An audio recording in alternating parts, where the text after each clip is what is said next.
बड़ी खबर आ रही है। पहले बड़ी खबर आपको दिखा देते हैं, जल्दी से बड़ी खबर। फोर्डो न्यूक्लियर साइट पर हमले का प्लान बना रहा है अमेरिका। ये रिपोर्ट सामने आ रही है। जमीन के काफी नीचे है फोर्डो न्यूक्लियर साइट।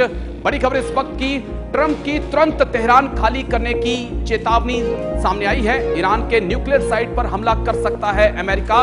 ये रिपोर्ट सामने आ रही है। फोर्डो न्यूक्लियर साइट पर हमले का प्लान, जमीन के काफी नीचे फोर्डो न्यूक्लियर साइट है और इस पर हमले का प्लान जो है वो बनाया जा रहा है। हम ग्राफिक्स को थोड़ा सा होल्ड कर लीजिएगा, ग्राफिक्स को होल्ड करिएगा। ट्रंप का जो बयान है उसको भी थोड़ा सा होल्ड करिएगा। मैं आसिफ से थोड़ी सी अपडेट ले लेता हूं, उसके बाद फिर हम डिटेल से इस मुद्दे पर बातचीत करते हैं।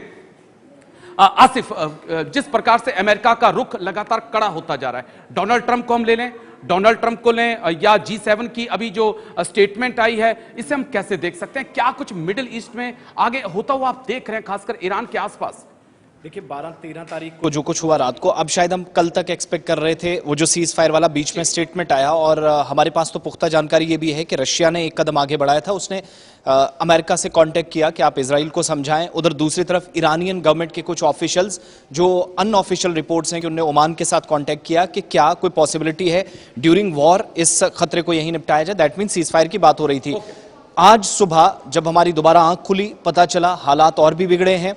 ट्रंप का ये स्टेटमेंट जो आपने ब्रेक करके दिखाया है, इसका मतलब यह है कि वो जो 24 घंटे पहले तक या 12 घंटे पहले हम कह रहे थे सीज फायर, वो फिजूल की एक्सरसाइज है, फिलहाल कुछ नहीं है। अगले 3 या 4 दिन बड़े इंपॉर्टेंट इसलिए है क्योंकि अब जो अमेरिकन मीडिया भी रिपोर्ट कर रहा है, जो बार बार इस वक्त कहा जा रहा है कि कम से कम समय लगाकर, कम से कम वक्त लेकर अमेरिकन भी, अब चूंकि आपने ओपन में इंट्रोडक्शन में बता दिया, खुलकर आ गया। जो हम कह रहे थे अब तक अगर कहीं पर पीठ पीछे वार हो रहा था तो शायद वो दूसरी बात थी, लेकिन अब उसने खुलकर G7 देशों का इतने बड़े इंटरनेशनल स्टेज पर यह कहना कि हम इजराइल के साथ हैं, उस समय जब ईरान पर सबसे पहले हमला करने वाला, जब आप ह्यूमन राइट्स और इंटरनेशनल लॉज की तरफ जाएंगे तो कसूरवार वहां इजराइल ही ठहरता है। उसके साथ भी अगर ये तमाम देश खड़े हो रहे हैं, आप मतलब समझिएगा, समय कम हो, नुकसान ज्यादा हो। और वो जो 2 बैक टू बैक जो अभी आप इशफाक से भी आप बात कर रहे थे, फर्स्ट मोटिव यह है कि न्यूक्लियर प्रोग्राम जो 70-75% के आसपास अभी तक कंप्लीट हो गया था, एक वो खत्म किया जाए एज इट इज। वहां पर आप देखेंगे न्यूक्लियर रिएक्टर्स को उड़ाने की कोशिश होगी, जिसमें अंडरग्राउंड हमला करने के लिए बॉम्ब्स भी इजराइल ने अब अमेरिका से मांग लिया, हमारी जानकारी के मुताबिक। नंबर 1। नंबर 2, जो एक्चुअल में मोटिव है, दैट इज अबाउट 79 की तरफ आप चले जाएंगे। हम वो जो बादशाहों वाला एक दौर था 79 में, रजा पहलवी, और उसके बाद 2 दिन पहले अचानक से, यानी 4-5 दिन जब लड़ाई को हो गए, 48 घंटे बाद आते हैं वो स्टेटमेंट देते हैं। तो उसका मतलब ये भी हुआ कि कुछ पर्दे के पीछे भी चल रहा है और सत्ता परिवर्तन वाली जो बात है, बिल्कुल भी इसको दरकिनार नहीं किया। आखिरी पॉइंट आपसे समझना चाहता हूं आसिफ की, UNSC, United Nations security council, United Nations की चुप्पी क्या कुछ कहती है? क्या ये सिर्फ एक दिखावे के संस्थान बनकर रह गए? हमने देखा कि रूस ने यूक्रेन पे युद्ध थोपा, कुछ नहीं बोले, और आज इतना कुछ हो रहा है। कयामत बरस रही है दोनों देशों में। जमकर तबाही हाइफा में, तेल अवीव में हुई है, तेहरान में, उसके आसपास जमकर तबाही हुई है, लेकिन यूनाइटेड नेशंस सिक्योरिटी काउंसिल की चुप्पी क्या सवाल खड़े करती है कि सिर्फ जो अमेरिका कहेगा वही सही है?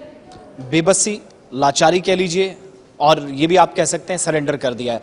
यूनाइटेड नेशंस अब कहना गलत होगा मेरे हिसाब से, क्योंकि नेशंस तो हैं, यूनाइटेड नहीं है।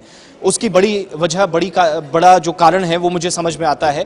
2016-17 के बाद भारत की एक मांग रही है, आपको याद होगा कि इंटरनेशनल प्लेटफॉर्म्स पर पीएम मोदी हो, कांग्रेस बार बार खुलकर बात करती रही, इंटरनेशनल प्लेटफॉर्म्स पर राहुल गांधी बाहर गए तो एक बात बार बार कहते रहे पीएम की तरह कि अब विस्तार होना चाहिए। उसका क्या मतलब है कि यूनाइटेड नेशंस की जो करंट लीडरशिप है वो इन सारी चीजों को कंट्रोल करने में नाकाम साबित हुई है।